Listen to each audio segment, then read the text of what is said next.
जोधा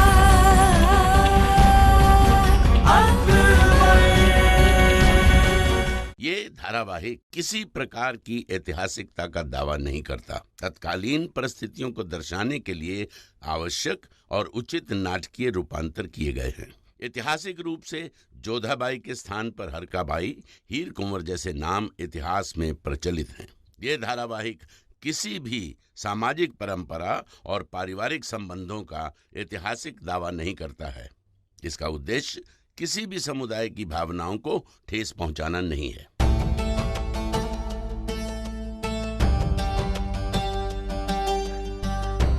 आपने हमेशा हमारे जख्मों पर मरहम लगाया है और हमने आपको इतना बड़ा दुख दे दिया।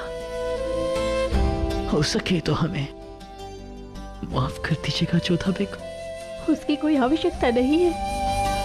हम आपकी मनोदशा को समझ सकते हैं शहंशाह। उस समय क्रोध में आकर आपके मुख से कुछ शब्द निकल गए, बस।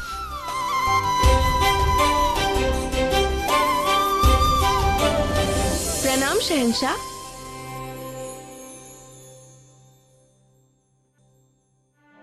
उम्मीद है आप हमें समझेंगी जोधा बेगम और हमें माफ कर देंगी।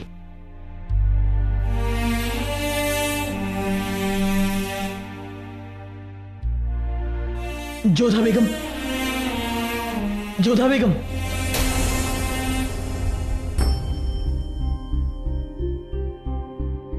उनके खाना कहां गए? प्रणाम शहंशाह। जोधा बेगम कहां है?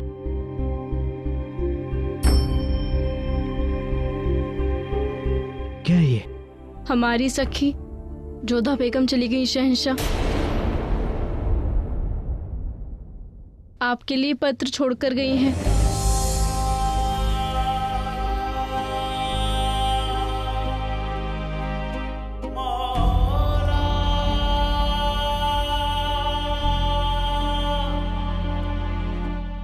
सखी के साथ साथ हम जोधा बेगम की सेविका भी हैं, इसलिए अपनी कुंवरी के आदेश का पालन करना है हमें। ये पत्र आपको पढ़ के सुनाना है, फिर चाहे आप हमें दंड दें, परंतु ये कर्तव्य हमें निभाना होगा।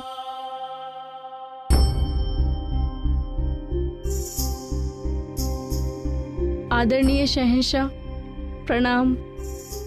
बहुत दुविधा में थे कि आपको ये पत्र लिखें या ना लिखें, परंतु फिर अनुभव किया कि अपने पति को बिना बताए जाना अपराध होगा और वो हम नहीं कर सकते थे। ये पत्र केवल और केवल आपके लिए है और इसे आपको सुनाने का अधिकार केवल और केवल मोती बाई को, जो हमारे अंतिम स्वर आप तक पहुंचाएगी। हम आपसे क्रोधित होकर नहीं जा रहे हैं शहंशाह। आपने ही आदेश दिया था कि हम आगरा छोड़कर चले जाएं। आप शहंशाह भी हैं और हमारे पति भी, और दोनों ही परिस्थितियों में आपके आदेश का पालन करना अनिवार्य था हमारे लिए। पर हाँ, बिना आपकी आज्ञा के हम अपने कान्हा को लेके जा रहे हैं।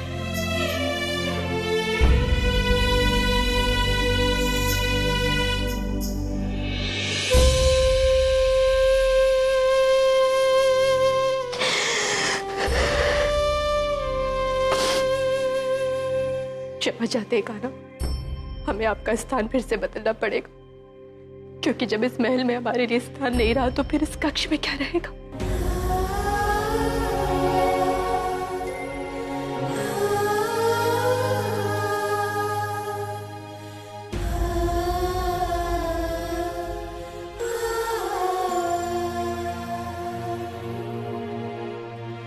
तुमने जो समझा, तुमने जो जाना, सच है कि वो सच नहीं था। होठ सिले थे, कह नहीं पाई, ना रूठोगे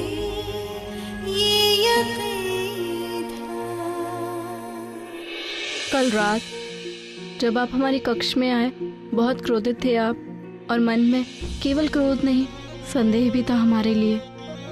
हम चुपचाप आपको देखते रहे, चुपचाप आपको सुनते रहे, कोई उत्तर नहीं दिया। मन में हमारी भी हलचल थी, परंतु उसका कारण ये क्रोध नहीं था कि हमारे पति ने हम पर संदेह किया। उसका कारण वो ठेस थी कि हम अपने पति पर अपना विश्वास न बना सके। उस ठेस ने हमें कुछ कहने नहीं दिया। मन करता था कि आपके हर प्रश्न के उत्तर में ना बोलूं, अपने भाई साहब का सत्य आपको बता दूं, परंतु उस ठेस की पीड़ा ने हमें कुछ कहने नहीं दिया। एक आशा थी कि हमारा उत्तर चाहे जो हो, परंतु आप हमारा विश्वास करेंगे, आप हम पर संदेह नहीं करेंगे, विश्वास करेंगे कि आमिर कुंवरी जोधा आपसे विवाह नहीं करती यदि उसे किसी और से प्रेम होता। हमने सदा कान्हा जी को पूजा है, उन्हीं कान्हा की सौगंध, यदि आपसे विवाह से पहले हम किसी और से प्रेम करते तो हम जौहर की ज्वाला में भस्म कर देते अपने आप को, परंतु आपके साथ पवित्र अग्नि के फेरे नहीं लेते। ये सत्य है कि आपसे विवाह के समय आपसे प्रेम नहीं था हमें, परंतु किसी और से भी नहीं था। ये सत्य है कि विवाह के समय आपसे घृणा करते थे हम, परंतु घृणा के इस कीचड़ में प्रेम का कमल खिला ही था कि आपने। आशा थी कि हमारे पति को हमसे कभी प्रश्न करने की आवश्यकता नहीं पड़ेगी, कि एक बार हमारी आंखों में झांकेंगे और उन्हें उत्तर मिल जाएगा। परंतु ये आशा आपने तोड़ दी शहंशाह। आपने वो सुना जो हमने कहा, वो समझा जो आप समझना चाहते थे। आपने क्रोध में हमें अपने पास खींचा, परंतु विश्वास से एक बार हमारी आंखों में नहीं झांका। शहंशाह, पति वो होता है जो अपनी स्त्री की मर्यादा की रक्षा करता है, जो उसके सम्मान के लिए लड़ता है। परंतु हमारे पति ने यह हमारा मान और हमारे चरित्र पर प्रश्न उठा दिया, तो हमें जाने का निर्णय लेना पड़ा। पति को परमेश्वर मानकर पूछते हैं हमारे यहाँ, परंतु जब वही अपनी दृष्टि दूसरी ओर कर ले तो यहाँ से जाने के अतिरिक्त कोई मार्ग नहीं था हमारे पास। अब 7 फेरों के समय दिए गए वचन भूल गए हैं, जिनमें पहला था कि आप सदा हमारा विश्वास करेंगे, सदा हमारा सम्मान करेंगे। लेकिन हमें पहला वचन स्मरण था कि सदा आपके आदेश का पालन करेंगे। आज आपको हमारा सत्य पता है, आपको खेद भी हो रहा होगा, परंतु प्रेम के धागे में एक बार गांठ पड़ जाए तो वो कभी नहीं खुलती। आपका दोष भी नहीं है शहंशाह। संसार की रीति यही है कि अग्नि परीक्षा सदा स्त्री को ही देनी पड़ती है, और पुरुष फिर भी उस पर संदेह ही करता है। हम जा रहे हैं शहंशाह, आपके भविष्य के लिए प्रार्थना करते हैं कि जो हृदय आपके पास नहीं है वो आपको मिल जाए। हम कभी नहीं लौटेंगे, और यदि आप तनिक भी हमारा सम्मान करते हैं तो हमारी खोज में सेना मत दौड़ाइएगा, क्योंकि आप हमें ढूंढ भी लें तो भी आप अपनी बेगम को तो पा लेंगे, परंतु जोधा को कभी नहीं पा सकेंगे। फिर से प्रणाम, आपकी जोधा।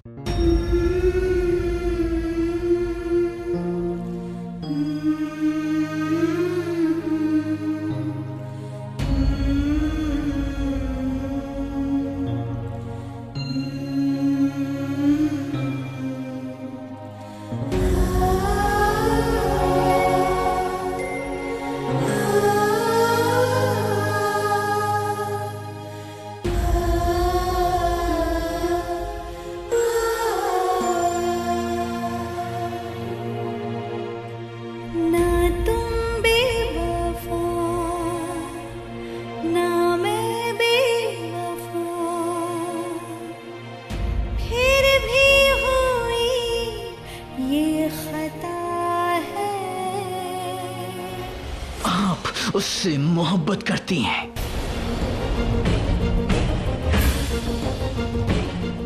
हाँ,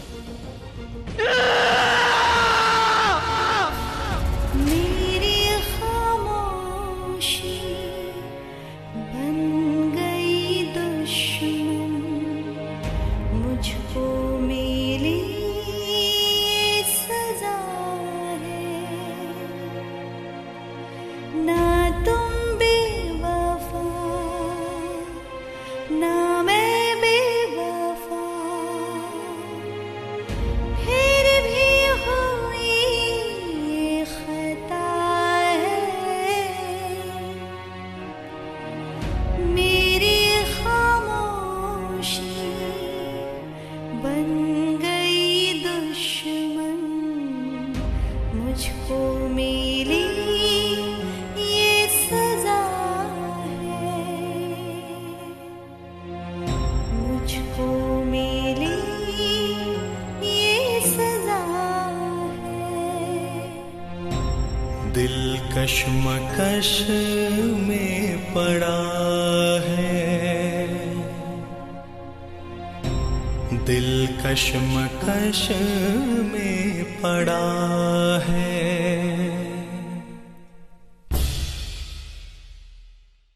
महामंगा, आदाब बेगम रुकैया। आदाब सलाम छोड़िए, पहले हमें ये बताइए कि क्या आपको इस बात की खबर है कि वो राजवंशी और कोई नहीं बल्कि जोधा बेगम का भाई सुजामल था। या अल्लाह, ये क्या कह रही हैं आप? वो आजा जरा सुजामल। नहीं बेगम रुकैया, हमें तो इस बारे में पता ही नहीं था। अगर पता होता तो हम आपसे क्यों छुपाते? तो हमें तो जब आपने अभी बताया तब पता चला। कितनी खुशी की खबर आपने सुनी है, फिर भी आप मायूस हैं। बेशक बेशक हम यही चाहते थे, लेकिन इस तरह नहीं। हमें लगा था कि जोधा बेगम वाकई में गुनहगार है, कि उन्होंने शहंशाह को धोखा दिया। लेकिन हमें तो इस बात का भी यकीन नहीं हो रहा है कि आपको उस राजवंशी के बारे में हर एक तरह की खबर थी, लेकिन ये नहीं कि वो सुजामल था। हैरत की बात है ना? आप हम पर शक कर रही हैं? हम पर? महामंगा पर? जो हुआ उसे भूल जाइए, उस बात को देखिए। जो हुआ है, बेगम जोधा महल से जा चुकी है। खुश रहिए, आपको खुश होना चाहिए। हमें इस तरह किसी बेगुनाह को सजा दिलवाकर कोई खुशी नहीं मिलती।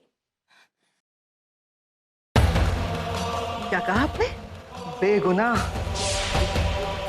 कौन बेगुनाह? बेगम जोधा बेगुनाह? रातों को छिप छिप कर मिलने जाया करती थी बेगम जोधा एक गैर मर्द से। वो गैर मर्द कौन था? अपना भाई था उसका, है ना? सुजामल था। तो इसमें छिपाने वाली कौन सी बात थी? क्यों झूठ बोला उनसे? देखिए महामंगा, हम नहीं जानते कि बेगम जोधा ने ये सारी बातें जलाल से क्यों छिपाई, लेकिन उनका इस तरह इस महल से बाहर जाना। बस बस बेगम रुकैया, बस। बेगम रुकैया, हमेशा एक बात ध्यान में रखिए, मंजिल अहम होती है, रास्ता नहीं। वजह जो भी हो, बेगम जोधा महल से दूर जा चुकी है। हम तो यही चाहते हैं कि वो हमेशा के लिए दूर चली जाए। अल्हम्दुलिल्लाह। बेगम जोधा का महल से दूर जाना मतलब जलाल से दूर जाना, यानी कि अब से जलाल सिर्फ और सिर्फ आपके हैं बेगम रुकैया, सिर्फ आपके। अल्लाह का शुक्र मनाइए, खुश रहिए, मुस्कुराइए। नहीं महामंगा, हम चाहते थे कि जोधा बेगम जलाल से हमेशा हमेशा के लिए दूर हो जाए, मगर उसके लिए तारिक जलाल के शक को इल्जाम दे, ये हम नहीं चाहते थे।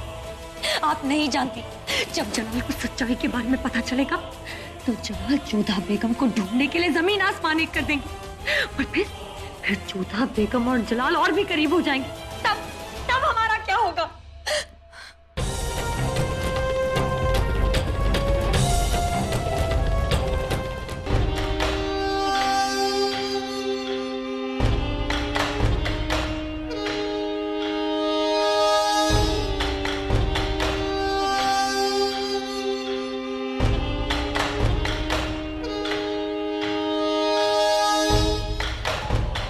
न जाने क्या नसीब लेकर पैदा हुआ है जलाल। लाख कोशिशों के बावजूद भी हर बार वो मौत को चकमा देने में कामयाब हो जाता है। आज जलाल खत्म हो जाता तो सल्तनत के साथ साथ जोधा बेगम भी हमारी होती, मगर फिर से किस्मत, सूजामल बेगुनाह साबित हो गया। अब शहंशाह को उस ओहदेदार की तलाश है जिसने अबुल मालिक के साथ मिलकर साजिश रची। कहीं उन्हें हम पर शक ना हो जाए। या खुदा, कब आएगा हमारा वक्त? आदाब वजीर आलिया। आदाब शरीफुद्दीन साहब। क्या बात है शरीफुद्दीन साहब, कहीं खोए हुए हैं, परेशान लग रहे हैं आप, क्या हुआ? जी, हम शहंशाह के साथ सूजामल के पीछे गए थे। सूजामल? शहंशाह तो राजवंशी के पीछे गए थे, सूजामल कहां से आया? वो राजवंशी कोई और नहीं बल्कि सूजामल ही था। या अल्लाह, शरीफुद्दीन साहब ये कैसी बातें कर रहे हैं आप? आपके कहने का मतलब है कि सूजामल बेगम जोधा का भाई? तो अच्छा हुआ कि सूजामल पकड़ा गया और हमारी गिरफ्त में। जी नहीं, शहंशाह ने उसे माफ कर दिया है। छोड़ दिया? शहंशाह ने अपने कातिल को बख्श दिया, गुनहगार को छोड़ दिया? ये हो क्या गया है शहंशाह को? मुरीद हो गए हैं राजवंशियों के। शहंशाह की जान पर हुआ हमला सूजामल ने अपने सीने पर ले लिया है। शहंशाह पर फिर से एक बार हमला हुआ? क्या हो क्या रहा है? शहंशाह ठीक तो है, कौन मारना चाह रहा था शहंशाह को? वो तो पता नहीं चला, मगर सूजामल ने ये जरूर बताया है कि वो शख्स महल में से ही कोई है और वो शहंशाह के वफादारों में से कोई एक है जो अबुल मालिक का साथ दे रहा है। वो तो अल्लाह का लाख लाख शुक्र है कि शहंशाह पर आंच भी नहीं आई और आमिर के साथ उनके रिश्ते भी नहीं खराब हुए। बुरा तो इस बात का लग रहा है कि शहंशाह ने नाहक गलतफहमी पाल ली बेगम जोधा के बारे में। बेगम जोधा के भाई को वो उनका आशिक समझ बैठे। क्या गुजरी होगी बेचारी बेगम जोधा पर? हम कुछ समझे नहीं। लगता है आपको पता नहीं है शरीफुद्दीन साहब, बेगम जोधा महल छोड़कर चली गई। क्या? जी हाँ। हमारा मतलब ये सब कैसे हुआ? शहंशाह ने उन पर बेवजह शक किया, इस बात से वो नाराज हो गई थी और महल छोड़कर चली गई। ये तो अच्छा ही हुआ। जोधा बेगम शहंशाह से जितना दूर जाएंगी उतना ही हमारे करीब ला पाएंगे हम उन्हें।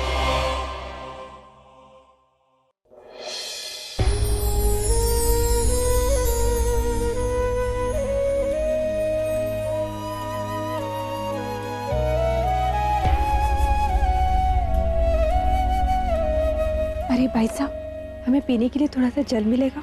भाई साहब, आप तो किसी अच्छे घराने की लगती हैं, फिर यहाँ इस तरह? सब भाग्य का खेल है। कान्हा की इच्छा के विरुद्ध कोई कैसे जा सकता है?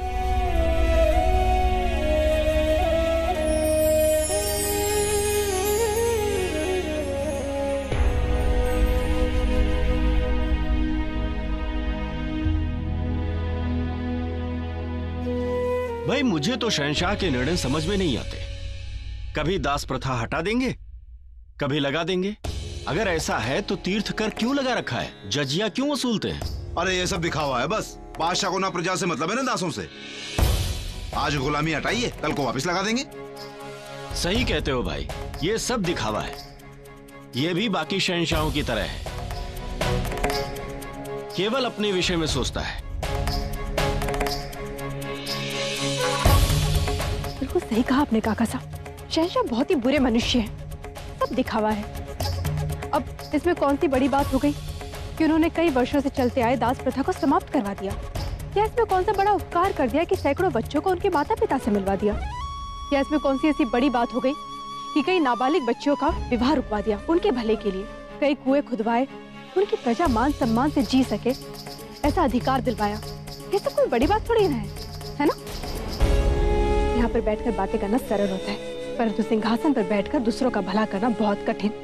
एक बात हम आप लोगों को स्पष्ट कर देना चाहते हैं, शहंशाह के मन में अपनी प्रजा के प्रति असीम प्रेम, स्नेह और दया है। बुरे नहीं है वो।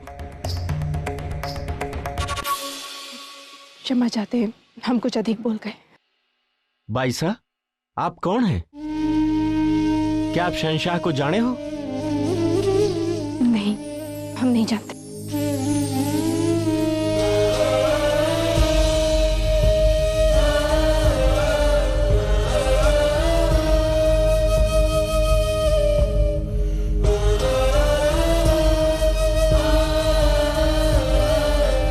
समझ में ना आया कि बादशाह की बुराई से इसे क्यों बुरा लगा। क्या पता क्या हुआ इसे, यही जाने। ठीक ही तो कह रहे हैं ये लोग। हमें शहंशाह के लिए ऐसे शब्द सुनकर बुरा क्यों लगा, जबकि उन्होंने हमारे साथ इतना बुरा व्यवहार किया, ऐसे घृणित आरोप लगाए।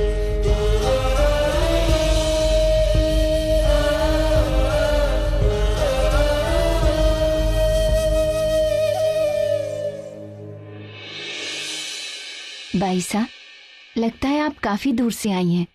लीजिए, थोड़ा कुछ खा लीजिए।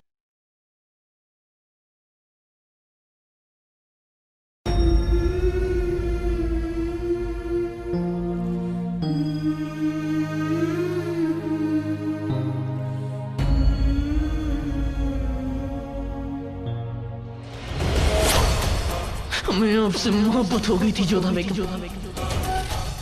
अम्मा हमें एक मोहब्बत की रोशनी देखने लगे थे और आपने उस रोशनी को नापाक कर दिया अपनी इस नाकारी से।